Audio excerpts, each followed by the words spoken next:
Hello everyone. मैं एक certified yoga trainer हूँ और पिछले 20 से अधिक वर्षों से लगातार योगा करते आ रही हूँ। इधर बीच हमारी जो जीवन शैली परिवर्तित हुई है, या फिर जो स्ट्रेस का लेवल बढ़ा है, या फिर डायबिटीज़ और ब्लड प्रेशर जैसी बीमारियों के चलते हम कई तरीके की मस्तिष्क और तंत्रिका तंत्र संबंधित समस्याओं से जूझ रहे हैं। इसके साथ ही दोस्तों, अगर हम स्टूडेंट हैं तो हमें कंसंट्रेशन संबंधित प्रॉब्लम भी लगातार बनी रहती है। हम कुछ भी पढ़ते हैं और हमको वो आसानी से या तो याद नहीं होता है या तो फिर बहुत जल्दी वो भूल जाता है। इसके पीछे एक बहुत बड़ा कारण मोबाइल्स और विभिन्न प्रकार की ऑनलाइन गतिविधियों में हमारा लिप्त रहना भी है, जिसके कारण हमारा मस्तिष्क उतनी ऊर्जा नहीं पा रहा है।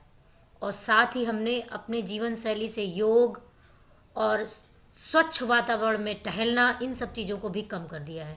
तो आइए दोस्तों, इससे कैसे उभरा जाए, आज इसी विषय में हम बात करेंगे और इससे संबंधित अगले कई वीडियोज़ आपको मिलेंगे, जिनमें आपको मात्र 5 मिनट का योगा करने से आपकी ध्यान संबंधित समस्या, या आपको भूलने की समस्या अगर हो रही है तो उसकी समस्या, या फिर अगर आप किसी मस्तिष्क या तंत्रिका तंत्र से संबंधित डिजीज से जूझ रहे हैं तो उससे भी निजात पाने में आपको सहायता मिलेगी। तो दोस्तों, चलिए देर न करते हुए हम पहले आज बात करते हैं कि ऐसी कौन सी एक्सरसाइजेज हो सकती हैं, ऐसे कौन से प्राणायाम और ध्यान से संबंधित क्रियाएं हो सकती हैं जिनके माध्यम से हम अपने आप को फ्रेशन अप कर सकते हैं और अपनी जो ऊर्जा का स्तर है उसे बढ़ा सकते हैं और अपनी कंसंट्रेशन पावर को भी बढ़ा सकते हैं। तो दोस्तों, पहले तो हम ये जान लेते हैं कि कौन कौन सी ऐसी मेंटल डिजीज़ हैं जिनमें हमें भूलने की समस्या होने लगती हैं। तो दोस्तों, मुख्य रूप से जो हमारे बीच में फेमस है वो बीमारियां हैं आपकी मल्टीपल स्क्लेरोसिस, अल्जाइमर बहुत फेमस डिजीज़ है, पार्किंसंस रोग भी कहते हैं कभी कभी इसे, और विस्मृति भ्रम। कुल मिला के आप समझें कि ये स्मृति भ्रम, माफ़ी चाहते, विस्मृति नहीं, स्मृति भ्रम हमें होने लगता है। पता चला अभी हमने कार की चाबी यहाँ रखी और हम भूल गए कि हमने कार की चाबी कहाँ रखी। इस तरह शॉर्ट टर्म मेमोरी लॉस की समस्या होने लगती है। तो भारत एक ऐसा देश है पूरे विश्व में जिसके पास बहुत ही प्राचीन काल से योग की विधा उपलब्ध रही है, और योग एक ऐसी विधा है जो आपको पूर्णतया लाभ पहुंचाने वाली विधा है। वो चाहे फिजिकल प्रॉब्लम्स हो आपकी, चाहे आपको वो मेंटल प्रॉब्लम हो, और चाहे आपके इमोशनल इशूज़ ही क्यों ना हो, इन सभी चीज़ों में आपको योगा लाभ पहुंचाता है। तो आज के वीडियो में हम ये जानेंगे कि वो कौन सी 5 आपकी योगासन हैं, वो 5 ऐसे कौन से योगासन हैं जिनको करने से आप अपनी ध्यान संबंधित समस्या, अपनी कंसंट्रेशन पावर की प्रॉब्लम से निजात पा सकते हैं। तो दोस्तों, इस कड़ी में जो पहला आसन है वो है आपका पश्चिमोत्तानासन।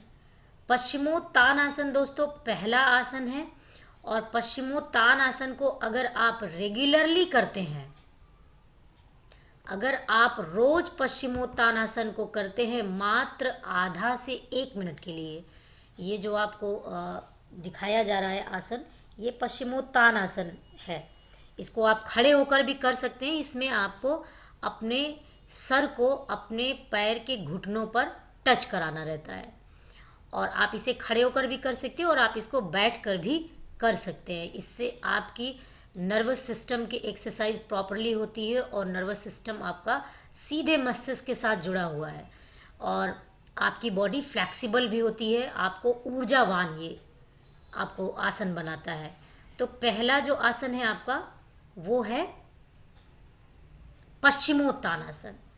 इसके बाद जो दूसरा आसन आता है दोस्तों, वो आता है शीर्षासन।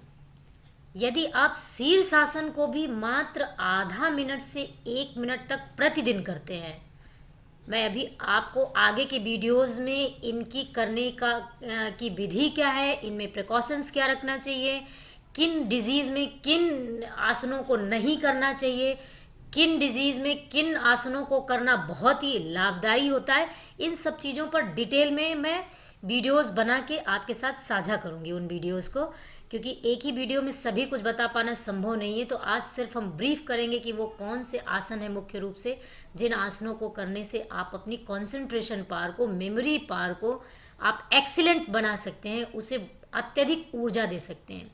होता यह है दोस्तों कि हम अपने दिन प्रतिदिन की जो हमारी कार्यशैली है, जो जीवन शैली है, उसमें हम ऑक्सीजन प्रॉपरली अपने ब्रेन को पहुंचाते नहीं। हम बहुत ही छोटी सी सांस लेते हैं। अगर हमारी सांस लेने की कैपेसिटी वो 10 सेंटीमीटर की दूरी को मान लेते, एक एग्जाम्पल ले रहे हैं कि 10 सेंटीमीटर की जगह है वहाँ पर अगर हमारे लंग्स में, तो हम बमुश्किल 1 सेंटीमीटर ही उसको ऑक्सीजन डेली देते हैं। हम बहुत ही धीरे धीरे सांस लेते हैं, तो इसके कारण हमारे मस्तिष्क को प्रॉपरली ऑक्सीजन नहीं मिल पाती है और इसी वजह से जो है हमारी ये सारी समस्याएं शुरू हो जाती हैं। तो जो हमारा अगला आसन है वो है सर्वांग आसन। अगर आप सर्वांग आसन को भी मात्र आधा मिनट से 1 मिनट प्रतिदिन करते हैं, ये अगर आप सिर्फ आधा मिनट से 1 मिनट प्रतिदिन सर्वांगासन करते हैं दोस्तों, तो आप ये मान के चलिए कि आपको इसका बहुत अधिक फ़ायदा मिलता है, क्योंकि आपका जो ब्लड सर्कुलेशन का सिस्टम है वो अपोजिट हो जाता है और इसके कारण आपके मस्तिष्क को बहुत अधिक ऊर्जा मिलने लगती है। तो आपको बहुत अधिक इससे लाभ मिलता है, बहुत जल्दी आपको अपने जीवन में परिवर्तन दिखाई देने लगता है। अगला आसन है दोस्तों शीर्षासन। शीर्षासन को आसनों का राजा कहा जाता है।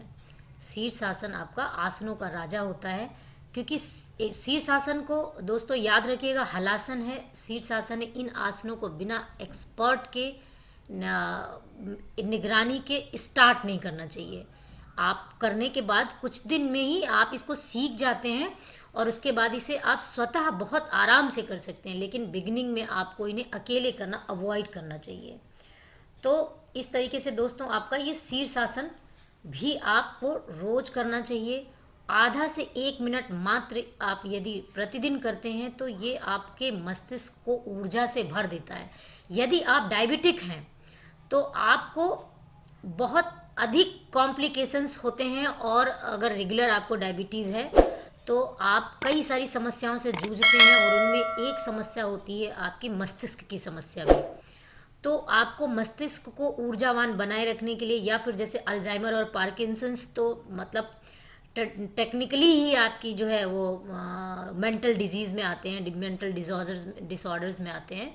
तो इनको भी आप जो है अगर आप चाहते हैं कि इनमें आपको लाभ मिले और आप बेहतर कर पाएँ, तो आपको डेफिनेटली प्रतिदिन शीर्षासन को आधा से 1 मिनट करना चाहिए। आपको इसकी शुरुआत दीवार के सहारे करने से शुरू करना चाहिए और कोई ना कोई आपके सामने होना चाहिए। और यदि आप कम उम्र में इसको शुरू करते हैं, बच्चों को स्पेशली, क्योंकि आजकल हम लगातार मोबाइल, लैपटॉप्स और वेरियस मीडियम्स के माध्यम से रेडिएशंस अपने पास पाल रहे हैं। अगल बगल हमारे चारों तरफ रेडिएशंस फैले हुए हैं। 2G हुआ, 3G हुआ, 4G हुआ, अब 5G की बात हो रही है। कई सारी कंट्रीज़ तो 7G 8G तक की बात कर रही हैं, और ये जितने भी जी हैं ये सिर्फ जी का बवाल है आपके, और कुछ नहीं है। और इनके कारण ही जो है आपका जो नर्वस सिस्टम है वो डिसऑर्डर की प्रॉब्लम में फंस रहा है। तो डिसऑर्डर्स की अब जैसी भी परिस्थितियां होती हैं, हमें उनमें ही जीना सीखना होता है। तो दोस्तों यदि आप इन आसनों को अपने जीवन का अंग बना लेते हैं, और अगर बच्चा आपका छोटा है तो ये भी एक शीर्षासन का तरीका होता है।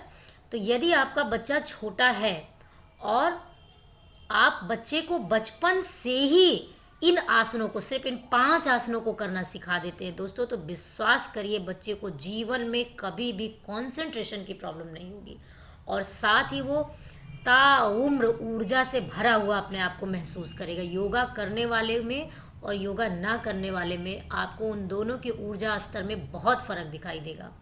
तो दोस्तों हमारा जो हलासन होता है वो कुछ इस तरीके का पोस्चर हम हलासन की स्थिति में बनाते हैं दोस्तों। तो हलासन भी एक बेहतरीन एक्सरसाइज आसन होता है आपका। तो इस तरीके से आपका जो आज हम बस इन पर ही चर्चा ब्रीफ में ही कर रहे हैं कि आपके ये जो 5 आसन है, पश्चिमोत्तानासन आपका, हलासन आपका, सर्वांगासन, शीर्षासन, और आपका आखिरी जो आसन है वो है पद्मासन, जिसको हमने प्रारंभ में देखा था, पद्मासन आपका। तो ये सभी जो आसन हैं आपके, इन आसनों को यदि आप नियमबद्ध तरीके से प्रतिदिन करते हैं दोस्तों, ये आपका पद्मासन है। पैर को पैर के ऊपर करके इस तरीके से बैठने को पद्मासन कहते हैं, और ध्यान की मुद्रा में आप बैठते हैं और इस स्थिति में आप जो है अपना कंसंट्रेशन अपने भ्रुकुटियों के बीच में रखते हैं। हम डिटेल्स में अलग अलग वीडियोस में एक एक आसन के ऊपर डिटेल में बात करेंगे, और कौन सी डिजीज़ में कौन सा आसन आपका फ़ायदा करता है और आपको कौन से प्रॉब्लम्स में किस आसन को अवॉइड करना चाहिए या वो नुकसान पहुंचा सकता है, इस पर भी हम बात करेंगे। तो आज के लिए दोस्तों इतना ही। उम्मीद करती हूँ कि ये जानकारी आपके काम की होगी, और आपसे रिक्वेस्ट करूँगी कि यदि आपको मेरा ये वीडियो पसंद आता है तो इसको आप अपने जीवन में उतारें, और सिर्फ आपसे इतना चाहती हूँ कि मेरा इतना सपोर्ट करें आप कि लोगों के बीच में ये अवेयरनेस फैलाएं। आप खुद सब्सक्राइब करें, लोगों के साथ लिंक शेयर करें, ताकि ज़्यादा से ज़्यादा लोग आज के कोरोना की स्थिति में, ओमिक्रॉन और डेल्टा की स्थिति में खुद को बचा सकें।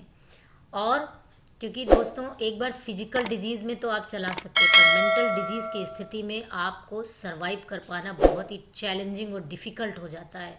तो इसीलिए दोस्तों, yoga for brain, only 5 minutes you have to give yourself for your brain exercise, for excellent memory power you have to give only 5 minutes daily.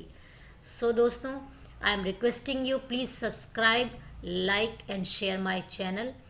Thank you. जय हिंद।